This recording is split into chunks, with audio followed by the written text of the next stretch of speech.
muri Zimbabwe pane yakalonjwa president Emmerson Mnangagwa inonzi youth brigade. So panapa pane mashoko ari kuzobva kuna award winning journalist wemuZimbabwe anoti Wopo Ching'ono ari kubudisa pfungwa dzake pamusoro penyaya iyoyo. So chikonzero chaita kuti ndiuye ndikati ndimbotaurira neminyaya iyi nyaya yemafacts atinenge tanzwa munyaya inenge taura munhu tobati no izvi zvinenge zvakakodzera kuti timboshare nemi muri Zimbabwe. So panapa Wopo Ching'ono akunyora kuti today President Mnangagwa of Zimbabwe launched his party's youth brigade, which has been used in the past to mete out brutal violence against critics of corrupt rule in Zimbabwe. One would wonder why sensible youth would want to be part of such a hideous organization. Today they were incited as you can see in the photograph attached with loaves of bread. Trucks went to rural Mashonaland East with bread, and this shouldn't surprise us. Millions of youth go to bed on empty stomach, and 95% of the Zimbabwe's workforce is sitting at home because there are no jobs. So the ruling party gave them crumbs to turn them into this violent brigade. Guess who is at the helm of this madness?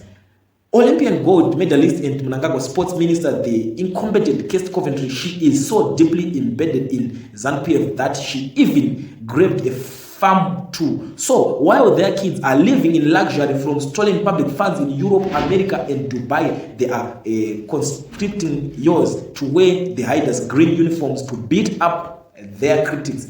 Nyaya kunetsa panapa ndekudaso youth brigade here kunzi kugadzirwa zvanzi chikonzero chavari kugadzirwa vanhu vavo kuti vange varipo ndechekuti vazongokwanisa kunorovana nevanhu vari kupikisa zvematongerwo enyika. Pari kunzi ndo chikonzero chavari kuiswa, but chinhu chiri kuzonetsa pana chonzi ivo vana vacho vari kuningirwa vana venyu vanotengerwa lofu rechingwa vazodya vongoita zvavari kuita ikoko kuti vazoenda vanorwa nevanhu vari kukriticize timu irori riripo rehurumende handiti. But pari kuzonzi vana vavo ivo vacho pachavo havasi kuwanika vakapfekawo magreen iwayo, havasi part of mauniform iwayo akapfekwa, vari busy kune dzimwe nyika outside the country, vari kutoita zveupenyu hunobatika ikoko. Yet vana venyu imimi ndo vari kupfekeswa mauniform kuti vaende kunorwisa nemacritics avo.